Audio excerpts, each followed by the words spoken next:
بسم الله الرحمن الرحيم الحمد لله رب العالمين وبالله تعالى نستعين وصلى الله تعالى وبارك وسلم على نبينا وحبيبنا محمد وعلى آله وأصحابه أجمعين أما بعد قال الله سبحانه وتعالى أعوذ بالله من الشيطان الرجيم أفلا يتدبرون القرآن أم على قلوب أقفالها وقال تعالى ولقد يسرنا القرآن للذكر فهل من مدكر صدق الله العظيم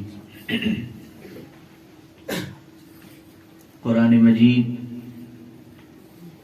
اصل میں دل اور دماغ کی کتاب ہے. ہم اور آپ قرآن پڑھتے ہیں تو ہم سمجھتے ہیں کہ قرآن زبان سے پڑھی جانے والی کتاب ہے.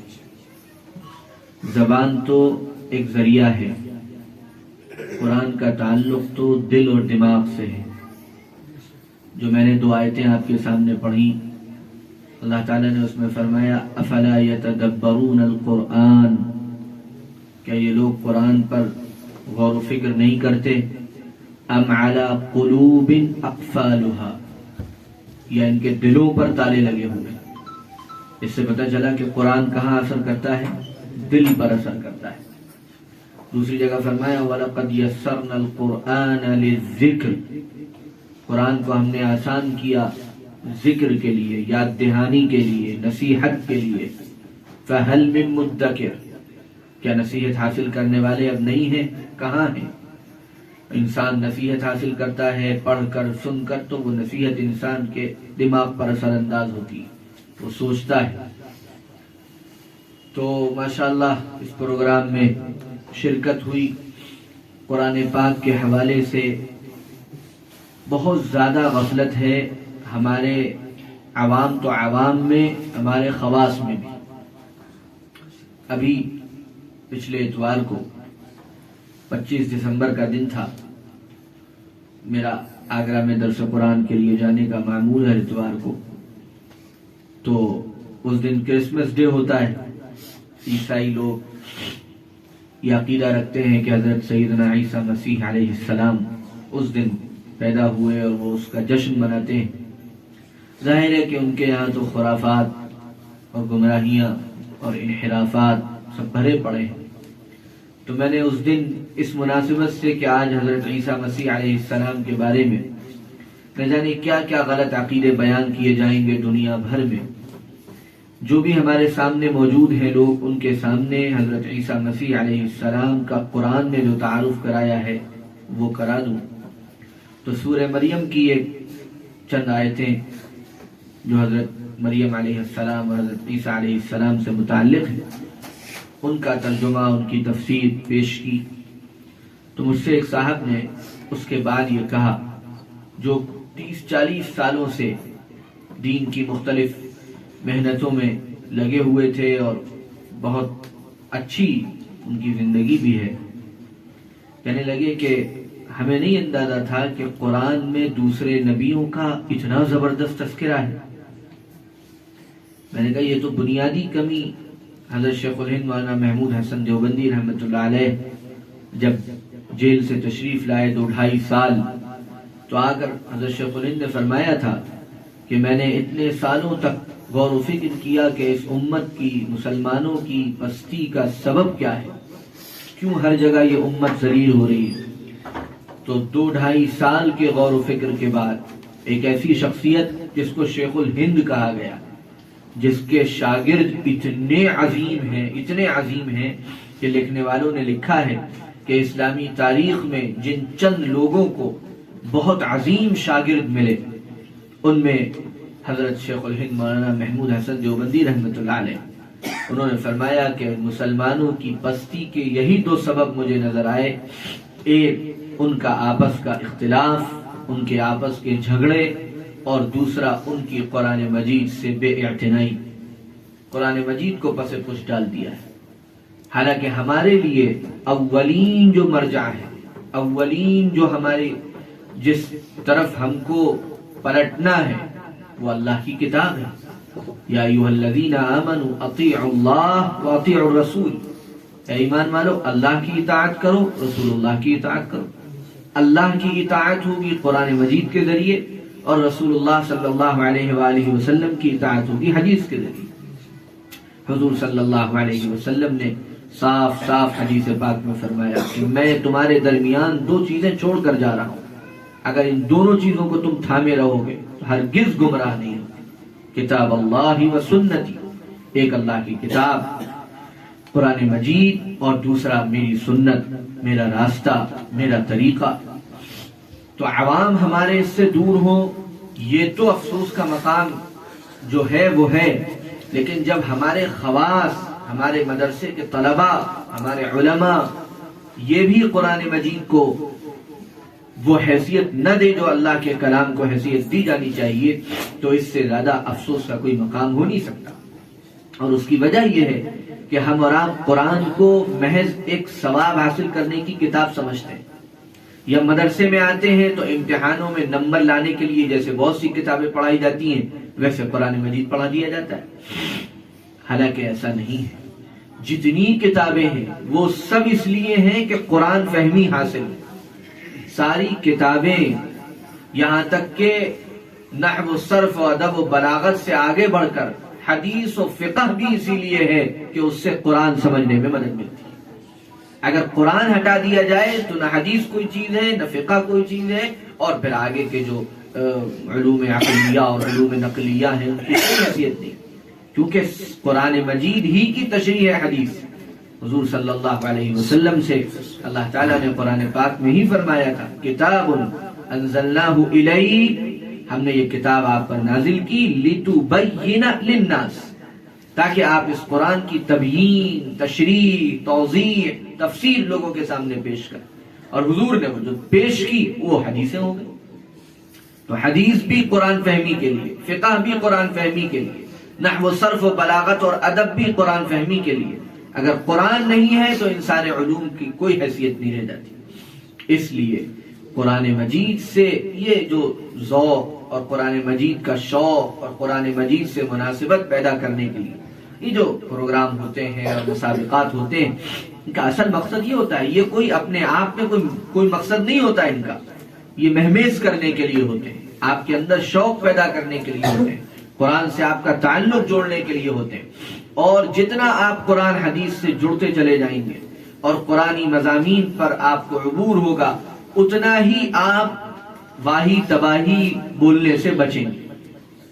آج بڑا مسئلہ یہ ہے، آپ میں سے بہت سے انشاءاللہ مقرر بنیں گے، بہت سے خطیب بنیں گے، بہت سے داعی بنیں گے، بہت سے مبلغ بنیں گے، اور جب قرآنی مضامین نہیں ہوں گے سامنے تو پھر ایران توران کی ہانکیں گے، ادھر ادھر کی لمبی چوڑی، دائیں بائیں، نہ سر نہ پیر، نہ کوئی ثبوت، کچھ نہیں، وہ سنی سنائی سب باتیں۔ اور جب آپ کے پاس براہ راست علم ہوگا، مطالعہ ہوگا اور آپ کو عبور ہوگا تو پورے اعتماد کے ساتھ پھر آپ گفتگو کریں گے، پھر کتابوں کے حوالے آپ کے ذہنوں میں ہوں گے، پھر موضوعات بیان نہیں کریں گے، پھر الٹی سیدھی باتیں بیان نہیں کریں گے۔ تو اس لیے اپنے علم کی پختگی کے لیے بھی قرآن ضروری ہے، عمل کی پختگی کے لیے بھی قرآن ضروری ہے، اخلاق کی پختگی کے لیے بھی قرآن ضروری ہے، اور یہ بھی حدیث سے ثابت ہے۔ حضرت عائشہ رضی اللہ تعالی عنہا سے کسی نے پوچھا تھا کہ اے ام المومنین، رسول اللہ صلی اللہ علیہ وسلم کے اخلاق کے بارے میں بتائیے، تو حضرت عائشہ نے کوئی تقریر نہیں فرمائی بلکہ فرمایا تھا کہ حضور کے اخلاق القرآن، قرآن حضور کے اخلاق۔ جسے حضور صلی اللہ علیہ وسلم کا سراپا دیکھنا ہو وہ قرآن پڑھ لے، جو قرآن جس انسان کی جو صفات بیان کرتا ہے وہ سب رسول اللہ صلی اللہ علیہ وآلہ وسلم میں موجود تھی۔ پھر حالات اور جو کچھ دنیا میں ہو رہا ہے یا ہوگا، ان تمام حالات کی طرف اشارے اور ان کے حل یہ بھی قرآن پاک میں موجود۔ قرآن معجزہ ہے، قرآن ایک زندہ کتاب ہے۔ قرآن صرف اس وقت کے لیے نہیں اتری تھی جس وقت حضور صلی اللہ علیہ وسلم اور صحابہ کرام موجود تھے۔ قرآن کو تو اللہ نے قیامت تک کے لیے اتارا ہے، ہر انسان کے لیے اتارا ہے، ہر زمانے میں تمام فتنوں کا حل اللہ نے قرآن پاک میں رکھا ہے۔ لہذا جتنی وابستگی آپ کی اور ہماری قرآن مجید سے ہوگی، اتنا زیادہ علم میں پختگی ہوگی، عمل میں پختگی ہوگی، اخلاق میں پختگی ہوگی، معاملات میں پختگی ہوگی۔ آج قرآن کا علم نہیں ہے تو لوگوں کا حال یہ ہے کہ عبادات کی اہمیت ہے لیکن معاملات کی اہمیت نہیں ہے۔ اور میں یہ کیوں کہہ رہا ہوں کہ یہ قرآن کا علم نہ ہونے کی وجہ سے، وہ میں اس لیے کہہ رہا ہوں کہ آپ قرآن پڑھ لیجئے الحمدللہ اور الف لام میم سے من الجنۃ والناس تک، آپ کو نماز کی تفصیلات نہیں ملیں گی، آپ کو روزے کی تفصیلات نہیں ملیں گی، آپ کو حج اور زکوٰۃ کی تفصیلات نہیں ملیں گی، سب کے حکم ملیں گے اور اس کے بارے میں اشارے ملیں گے، قانونی زبان میں اس کے بارے میں جو کچھ اللہ نے فرمایا ہے تفصیلات نہیں ملیں گی۔ آپ ظہر 4 رکعت پڑھتے ہیں، کہیں قرآن میں نہیں لکھا ہے کہ ظہر 4 رکعت پڑھو، عصر 4 رکعت پڑھو، یہ ساری تفصیلات احادیث میں موجود۔ اللہ کے رسول صلی اللہ علیہ وسلم نے وہ تفصیلات بیان فرمائی، اور جس طرح قرآن ہمارے لیے حجت ہے، حضور کا عمل، حضور کی حدیثیں ہمارے لیے حجت، لیکن معاملات کی جب بات آئے گی تو قرآن میں پوری تفصیلات آپ کو ملیں گی۔ یا ایھا الذین آمنوا اذا تداینتم بدین الی اجل مسمی فاکتبوہ، اے ایمان والو جب ایک دوسرے کو قرضے دو تو لکھ لیا کرو، ولیکتب بینکم کاتب بالعدل، اور ایک انصاف کرنے والا کاتب بنا لو۔ تفصیل پورا صفحہ آپ کو ملے گا جو لین دین، ادھار لینے اور دینے کی تفصیلات پر۔ پھر آپ سورہ نساء کھولیے تو آپ کو ملے گا یوصیکم اللہ فی اولادکم للذکر مثل حظ الانثیین فإن کن نساء فوق اثنتین فلہن ثلث ما ترک۔ پورا صفحہ آپ کو ملے گا ترکے سے متعلق، وراثت سے متعلق، یہ تفصیلات قرآن میں ملیں گی۔ سورہ انعام کھولیے، آپ کو تفصیلات ملیں گی۔ یا ایھا الذین آمنوا شہادۃ بینکم اذا حضر احدکم الموت حین الوصیۃ اثنان ذوا عدل منکم او آخران من غیرکم ان انتم ضربتم فی الارض فاصابتکم مصیبۃ الموت۔ پوری تفصیل کہ موت اگر سفر میں کسی کا انتقال کا وقت قریب آ جائے کس طرح وصیت کرے، کس طرح، یہ تفصیلات قرآن میں ملیں گی۔ پھر اخلاقیات پر آئیے، پڑھتے چلے جائیے سورہ نساء، پڑھتے چلے جائیے سورہ نور، پڑھتے چلے جائیے سورہ احزاب۔ تفصیلات، اس کی تفسیریں جب آپ پڑھیں گے تو حیران رہ جائیں کتنی چھوٹی چھوٹی باتیں اللہ تعالیٰ نے اس میں بیان فرمائی۔ دروازہ کھٹکھٹانے کے آداب اللہ تعالیٰ نے قرآن میں بیان فرمائے۔ یا ایھا الذین آمنوا لا تدخلوا بیوتا غیر بیوتکم حتی تستأنسوا وتسلموا علی اہلہا فإن لم تجدوا فيها أحدا فلا تدخلوها حتى يؤذن لكم وإن قيل لكم ارجعوا فارجعوا، اگر کہہ دے واپس چلے جاؤ تو واپس چلے جاؤ۔ یہ تفصیلات قرآن میں، کیسے رہو، کیا کرو، کس کس گھر جاؤ، کس کے گھر نہ جاؤ، یہ تفصیلات قرآن میں۔ آج قرآن کا علم نہیں ہے تو آدمی یہ سمجھ کر خوش ہے کہ میں 5 وقت کا نمازی ہوں، تہجد گزار ہوں، داڑھی والا ہوں، ٹوپی والا ہوں، جبہ پہنتا ہوں، عمامہ لگاتا ہوں، اور بس میرا دین یہاں پر مکمل ہو گیا۔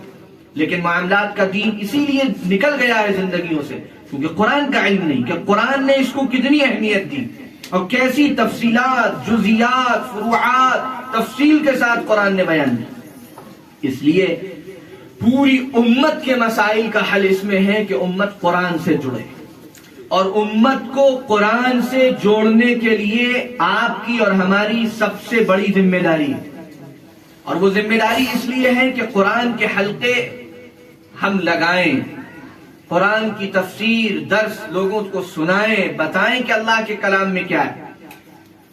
آپ لوگ تو اپنی ہی برادری کے سب لوگ ہیں، یعنی طبقہ طلبہ اور طبقہ علماء، تو یہ بات میں کہہ دیتا ہوں، باہر تو زیادہ کہنے کی نہیں ہے کہ ہم بیان اور تقریر میں دلچسپی رکھتے ہیں لیکن درس قرآن میں دلچسپی نہیں رکھتے۔ میں بہت کہتا ہوں، اپنے ساتھیوں سے کہتا ہوں، چھوٹوں سے کہتا ہوں، بڑوں سے عرض کرتا ہوں کہ قرآن کے درس کے حلقے ہم، اس کی بہت بڑی وجہ ہے بیان اور تقریر سے ہمارے عوام دلچسپی لیتے ہیں اور عوام آتے ہیں اس میں اور بات سنتے ہیں کیونکہ وہ تقریر کا ایک الگ انداز ہوتا ہے۔ لیکن درس قرآن میں آپ چلاتے رہیے 5 سال 10 سال، وہی 10-15 بیچارے بوڑھے، یا اب اللہ کا شکر ہے جب آدمی کرتا رہتا ہے تو اللہ تعالیٰ پھر راہیں کھولتے ہیں تو وہ ایک محدود تعداد رہتی ہے، بس وہی آتی ہے۔ لیکن یہ میرا تجربہ ہے کہ قرآن کے درس کے حلقوں سے جو لوگ جڑتے ہیں بڑے پختہ تیار ہوتے ہیں اور ان کے اندر دین گہرائی کے ساتھ اترا ہوا ہوتا ہے۔ اور قرآن کا درس کرنے والے علماء کو بھی چاہیے، اور میں آپ طلبہ سے بھی یہ بات کہتا ہوں، انشاءاللہ آپ بعد میں یہ کام ضرور کریں، ہرگز آپ دوسروں کو سامنے رکھ کر درس دیں ہی نہیں، تاکہ کہ ہمت ٹوٹے کہ 5 لوگ میرے درس میں ہوتے ہیں اور 10 لوگ میرے درس میں ہوتے ہیں. اگر آپ سامنے عوام کو رکھیں گے کہ کتنے عوام آتے ہیں سننے کے لیے تو پھر آپ کنفیوز ہو جائیں گے. آپ تو درس قرآن اس لیے کرنے کی نیت کریں کہ بھائی اس بہانے سے ہفتے میں 1 مرتبہ میرا مطالعہ ہو جاتا ہے. میں 1 رکوع کی تفسیر اگر کروں گا تو اس 1 رکوع کی تفسیر کے لیے میں 7-8 تفسیر کی کتابیں دیکھوں گا. ایک ذمہ داری ہوگی تو یہ مطالعہ ہو جائے گا، ورنہ تو مطالعہ نہیں ہو پاتا. اس لیے قرآن سے اپنا تعلق جوڑیے، قرآن سے اپنا تعلق مضبوط کیجیے. قرآن سے متعلق جو بھی چیزیں ہوں، آپ کے مسابقات ہوں، پروگرام ہوں، اس میں بڑھ چڑھ کر حصہ لیجیے اور اس کو اپنے لیے ایک راستہ سمجھیے قرآن سے قریب ہونے کا، قرآن فہمی کا. اللہ کا بڑا فضل ہے کہ آپ کے ذمہ داران، آپ کے اساتذہ کرام اس سلسلے میں ماشاءاللہ محنتیں کرتے رہتے ہیں، کوششیں کرتے رہتے ہیں، اور ہر سال آنا بھی ہوتا ہے اور تلاوت بھی ملتی رہتی ہیں کہ الگ الگ عناوین پر بہت سے مسابقات، بہت سے پروگرام ہوتے ہیں. اور یہ اللہ کا بڑا فضل ہے. کسی ادارے کی تنقیص اور تحقیر مقصود نہیں ہے، لیکن اللہ کا فضل ہے کہ یہ ہمارے ندوے کا امتیاز ہے. اور ندوے نے ان صلاحیتوں کو بروئے کار لانے کے لیے ایسے بہت سے پلیٹ فارم اپنے طلباء کو دیے جس سے ان کے اندر چھپی ہوئی یہ صلاحیتیں واپس آئیں.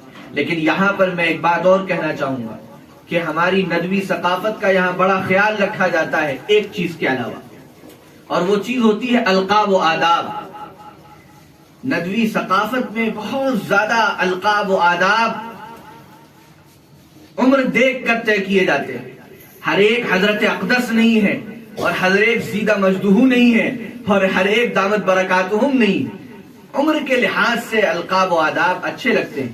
اب میں آپ لوگوں کی عمر کا محسن صاحب سے میں 1 سال سینئر اور احمد سلیم بھائی سے میں جونیئر، اب وہ حضرت اور عالم بھائی ہمارے درجے کے ساتھی، تو بھیا یہ ہم کو یہ حضرت بہت برا لگتا ہے. آپ ٹھیک ہے، اپنا ادارہ ہے، اپنے سب ساتھی ہیں، اپنے بھائی ہیں، آپ لوگ چھوٹے بھائی ہیں، آ گئے کبھی. اور ہمارے تو سچی بات یہ ہے کہ خود آنا چاہیے، لیکن بہرحال مشغولیت رہتی ہے، کبھی آنا ہو بھی جاتا ہے. تو حضرت اور اقدس اور سیدہ مجدہو سے جو ہے خدا کے لیے ہمیں آپ لوگ چھٹی دے دیجئے. ندوی ثقافت میں ہر چیز کا لحاظ ہے. آپ لوگ جب انشاءاللہ جائیں گے اور جب وہاں پہنچاؤ، دوسرے لوگوں کو اگر پسند ہے تو ان کو ضرور دیجئے بھائی، مجھے کوئی اعتراض نہیں ہے. سب مفتی اور سب علامہ اور سب شیخ زماں اور سب پیر طریقت، لیکن ندوی لوگوں میں یہ آپس میں نہیں چلے گا. آپ اپنی برادری میں تو وہی بے تکلفی اچھی لگتی ہے جو ہم نے اپنے یہاں دیکھی. ہمارے یہاں تو ہمارے دوسرے اداروں کے طلبہ آتے تھے تو حیران ہوتے تھے کہ بھائی یہ کون سا مدرسہ ہے کہ استاد اپنے طالب علم کا ہاتھ پکڑتا ہے اور کہتا ہے چلو بھائی کینٹین میں چائے پی کے آئے، اور وہ کرسی کے ساتھ میں بیٹھ کے چائے پی لیتے ہیں. ہم نے کہا بھائی اللہ کا شکر ہے ہمارے یہاں تو ایسی بے تکلفی رہتی ہے، کوئی اس میں گستاخی نہیں کرتا. استاد کو بڑا فائدہ ہوتا ہے. ہم لوگ اتنے چھوٹے ابھی بھی جاتے ہیں، جو بھی طلبہ جاتے ہیں اور جن کا جس استاد سے رابطہ ہوتا ہے وہ بے تکلف استاد اس کو اپنے ساتھ لے جا کر کھلاتا ہے اور پلاتا ہے. اس سے بہرحال جب اس بے تکلفی سے بڑے فائدے بھی ہیں، اور اگر طالب علم کے اندر سعادت مندی ہے، ادب ہے اور احترام ہے، تو وہ خیال رکھتا ہے اپنے حدود کا کہ بھئی ٹھیک ہے اگر استاد بے تکلف ہے تو میری کیا حدود ہے، مجھے کہاں تک بے تکلف ہونا. تو یہ ایک ثقافت جو ہے یہ ہر جگہ ندوے نے اس کا ایک پلیٹ فارم دیا ہے. یہ پلیٹ فارم آپ کے انادی کا پلیٹ فارم ہو، خطابت کا پلیٹ فارم ہو، صحافت کا ہو، اور بھی ماشاءاللہ ایکٹیویٹیز ہیں. اور ماشاءاللہ ہمارے بھائی محسن اور احمد سلیم صاحب اور سب لوگ آپ لوگوں کے لیے وہ سارے پلیٹ فارم دیتے رہتے ہیں، اور آپ لوگوں کی صلاحیتیں اس میں نکھرتی رہتی ہیں. اپنی تعلیمی پوری انہماک کے ساتھ ان چیزوں سے بھی فائدہ اٹھائیے. تعلیم میں کوئی حرج نہ ہو، تعلیم میں کوئی نقصان نہ پڑے. کیونکہ خوب یاد رکھیے، میں جتنی مرتبہ آیا ہوں ہر مرتبہ میں نے کہا ہے، اور پھر یہ سبق اپنے کو بھی یاد دلاتا ہوں اور آپ سب کے سامنے بھی رکھ دیتا ہوں، تعلیم میں اور علم میں پختگی ہی آپ کے مستقبل کو طے کرے گی. اگر صلاحیت اور استعداد کمزور رہے گی اور وقت گزاری ہوگی تو کوئی پرسان حال نہیں ہے، اور اگر صلاحیت ہوگی، استعداد ہوگی، تو اس کے اظہار کے لیے آپ کو گانے کی ضرورت نہیں پڑے گی. اللہ تعالیٰ خود ایسے اسباب پیدا فرما دیتے ہیں، خود ایسے مواقع عطا فرما دیتے ہیں جہاں سے آپ اپنے لیے تو جو مفید ہوں گے ہی ہوں گے، پوری انسانیت کے لیے اور امت کے لیے کام کرنے والے بنے اور آپ کی صلاحیتوں کی قدر ہوگی۔ حضرت مولانا علی میاں رحمۃ اللہ علیہ نے کئی جگہوں پر یہ بات لکھی ہے اور حضرت اپنی تقریروں میں بھی فرماتے تھے، اور آج اتفاق سے 31 دسمبر حضرت کا یوم وفات بھی ہے۔ فرماتے تھے وہ کوئی یوم وفات کے اس سے میں کوئی برسی نہیں منا رہا ہوں ان کی، وہ مجھے یاد آ گیا، ورنہ تو ابھی کٹر وہابی قسم کے لوگ ہوں گے تو پھر فتویٰ لگ جائے گا۔ تو حضرت اکثر فرمایا کرتے تھے کہ آپ کے اندر اگر لیاقت و صلاحیت ہے تو آپ جنگلوں میں جا کر بھی بیٹھ جائیں گے تو مخلوق اور خلق خدا آپ سے نفع اٹھانے کے لیے جنگلوں میں پہنچ جائے گے، اللہ پہنچا دیں گے۔ تو اس لیے ہرگز اس شوق میں مت رہیے گا، کبھی مت رہیے گا کہ مجھے لوگ جانیں اور پہچانیں اور میری صلاحیتوں کی قدر کریں اور استفادہ کریں۔ اگر آپ محنت کر لیں گے، اپنے کو تیار کر لیں گے تو اللہ تعالیٰ آپ کو خود وہ مقام اور منزلت عطا فرمائے گا۔ اس لیے کہ یہ سب بیماریاں ہیں جو انسان کو لگ جاتی ہیں، اور جس عمر میں اسے محنت کرنی چاہیے اور اسے جستجو کرنی چاہیے اور دن رات ایک کرنا چاہیے، وہ عمر اپنی ضائع کر دیتا ہے ان چیزوں میں جن چیزوں کی ابھی اس کی عمر ہوا نہیں کرتی۔ اس لیے یہ عمر آپ کی جب تک آپ اس چہار دیواری میں ہیں، اور پھر انشاءاللہ یہاں سے آگے بڑھ کر ندوے جائیں گے، اس مدرسے کی چہار دیواری میں جب تک ہیں، جب تک اپنے کو کتابوں کے لیے بالکل وقف کر دیجئے، کیڑے بن جائیے کتابوں، آپ کو روکنا پڑ جائے، آپ کو منع کرنا پڑ جائے، اتنا پڑھیے، ہر موضوع اپنے اساتذہ کی نگرانی میں ان سے پوچھ کر پڑھتے رہیے۔ انشاءاللہ علم جتنا پختہ ہوگا اتنا ہی آپ کے اندر خود اعتمادی آئے گی۔ خود اعتمادی علم سے آتی ہے، اچھی طرح یاد رکھیے، خود اعتمادی پرسنالٹی سے نہیں آتی ہے، خود اعتمادی علم سے آتی ہے۔ جب آپ کے ذہن میں حوالے ہوتے ہیں، آپ کے ذہن میں کتابیں ہوتی ہیں، تب آپ کوئی بات خود اعتمادی سے، کانفیڈنس جسے کہتے ہیں، آپ کر سکتے ہیں۔ اور اگر آپ اندر سے خالی ہیں تو محض چمک دمک سے کوئی آپ علمی طور پر متاثر نہیں ہو سکتا۔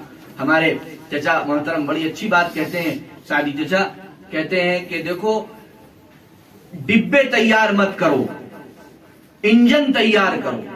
انجن 10 20 50 ڈبوں کو کھینچ کر چلتا ہے۔ آج ہماری محنتیں جو ہو رہی ہیں عام طور سے وہ اتنی ہو پا رہی ہیں کہ ہم ڈبے تیار کر دیتے ہیں، اور وہ اس لیے کہ ہم خود پختہ نہیں۔ ہمیں تیار ہونا ہے خود انجن تیار کرنے کی، جو سینکڑوں کو چلا سکے، جو سینکڑوں کو آگے لے کر جا سکیں، جو سینکڑوں ڈبوں کو کھینچ سکیں۔ ایسے انجن، ایسے پختہ ایک طالب علم ہم تیار کریں، لیکن وہ ایسا ہو کہ وہ مثال بنے، وہ نمونہ بنے، وہ آئیڈیل بنے۔ اس طرز پر ہم، اور یہ تبھی ہو سکتا ہے جب ہم خود اس صلاحیت اور لیاقت سے آراستہ ہوں گے۔ اگر ہم خود کمزور ہوں گے تو ظاہر ہے پھر وہ کمزوری آخر تک چلتی رہے گی اور باقی رہے گی، اور پھر بہت تکلیف دہ حالات ہیں۔ اگر کمزوری رہی اور پھر اس کے بعد بہت ساری پریشانیاں آتی ہیں، ظاہر ہے اس وقت نہ اس کی ضرورت ہے اور نہ اس کا وقت ہے، پھر ان پریشانیوں میں انسان افسوس کرتا ہے کہ میں نے مدرسے کا راستہ کیوں اختیار کر لیا۔ میرے پاس ایسے میسیجز آتے ہیں، بعض ساتھیوں سے ایسی باتیں ہوئیں جو کہتے ہیں کہ ہمیں بہت افسوس ہوا کہ ہم نے کیوں مدرسے جانے کا فیصلہ کیا، اور ہم تو اسکول جاتے اور کالج جاتے اور یہ پڑھتے اور وہ پڑھتے۔ اس لیے اس موقع کو غنیمت جانیے، اپنے ادارے کو، اپنے اساتذہ کو، ان کی محنتوں کو، ان کی قدر کیجئے، ان کی محنتوں کو غنیمت سمجھیے۔ اتنا وقت یہ آپ کو دے رہے ہیں، اتنے سارے کاموں میں، اتنے مسابقات میں شرکت کا موقع دے رہے ہیں، الگ الگ انداز سے آپ کی چھپی ہوئی صلاحیتوں کو نکالنے کے لیے کوششیں کر رہے ہیں۔ یہ اللہ کے لیے ہے، اس کو اپنے لیے بہتر سمجھیے، اللہ کی نعمت سمجھیے، اس کی قدر کیجئے، اور بالکل یکسوئی کے ساتھ اپنی پڑھائی میں مشغول رہیے۔ اللہ آپ کو یہاں بھی خوب کامیاب کرے، اور اس کے بعد پھر آپ ندوے جائیں اور وہاں پر بھی آپ کا تذکرہ خیر ہو، اور اساتذہ آپ کی صلاحیتوں اور آپ کی محنتوں سے خوش ہوں۔ بس انشاءاللہ جب اس نہج پر آپ چلیں گے اور آگے بڑھیں گے تو پھر اللہ تعالیٰ دنیا میں بھی اور دین میں بھی اور آخرت میں بھی خوب ترقیاں اور برکتیں عطا فرمائے گا۔ ان چند گزارشات کے ساتھ اب میں ظاہر ہے کہ انعام کا اعلان کیے دیتا ہوں، لیکن یہاں پر یہ بات بھی میں عرض کر دوں، یہ انعام تو صرف اس لیے ہوتا ہے تاکہ پھر محنت کا جذبہ پیدا ہو۔ انعام کا مطلب یہ نہیں ہے کہ جس کو اول انعام مل گیا بس وہ اب قیامت تک اول ہی آنا ہے اس کو، اور اس کے ذہن میں یہ آ جائے کہ اب تو میرے برابر کا کوئی ہے ہی نہیں، میں تو ارفع و اعلیٰ ہو گیا سب سے۔ اور جو پیچھے رہ گیا وہ ہمت ہار جائے اور مایوس ہو جائے. یہ دونوں ہی چیزیں یہ افراط و تفریط ہیں. جو اول آیا یا انعام لے آیا وہ اللہ تعالیٰ کا شکر ادا کرے اور اللہ تعالیٰ کا فضل احسان مانے کہ اللہ تعالیٰ نے اس کے لیے یہ موقع دیا کہ وہ اب اپنی صلاحیت کو اور بڑھائے, اپنی محنت میں اور اضافہ کرے. اب اس کی ذمہ داری اور بڑھ گئی. اور جو ابھی انعام نہیں لا پائے وہ یہ سوچیں کہ ایسا بھی کیوں ہوا. ایسا تو نہیں ہے کہ جنہیں انعام ملا وہ کسی اور جگہ کی مخلوق ہیں اور ہم کسی اور جگہ کی مخلوق ہیں, سب اسی شہر کے ہیں, ایک ہی چکی کے آٹے کھاتے ہیں, ایک ہی سمر کا پانی پیتے ہیں, تو پھر یہ فرق کیوں ہوا؟ یقیناً محنت میں کوئی نہ کوئی کمی رہ گئی. تو اپنی محنت کو بڑھائیں اور ہم آگے انشاءاللہ اس سے اچھے نمبرات لائیں گے اور انعامات پائیں گے. تو سب اپنی اپنی ذمہ داریوں کو جب سمجھیں گے انشاءاللہ تو پھر کام جو ہے مزید بہتر ہوتا چلا جائے گا. اللہ تعالیٰ اس ادارے کو, یہاں کے ذمہ داران کو, اساتذہ کو, پڑھنے والوں کو, پڑھانے والوں کو سب کو بے انتہا قبول فرمائے اور دن دونی رات چوگنی ترقی عطا فرمائے. اول آئے ہیں اور دیکھو بھائی اس میں ہم بھی انسان ہیں, یہ بھی انسان ہیں. یہ ایک دم انصاف کا کوئی پیمانہ اور ترازو ایسا نہیں ہے کہ بالکل ایک ایک حرف, ایک ایک لفظ کے اعتبار سے کوئی غلطی نہیں ہو سکتی. انسان ہے, اپنے طور پر جو اچھا لگا, جو بہتر لگا اس کو اپنے حساب سے نمبرات دیے گئے, جس کو نہیں اچھا لگا وہ نمبرات کسی کے کم ہو گئے, کسی کے زیادہ ہو گئے. اس سے ہمتیں ٹوٹنی نہیں چاہیے بلکہ اس سے آپ لوگوں کو مزید آگے بڑھنے کے لیے کوششیں کرنی چاہیے. سوم جو ہے تیسری پوزیشن جن کی ہے وہ ہمارے برادرم سعد بن شمیم ہیں. برادرم سعد بن شمیم. اور کون ہے بھائی سعد بن شمیم؟ ذرا ان کے چہرے انور کی زیارت تو کر لیں.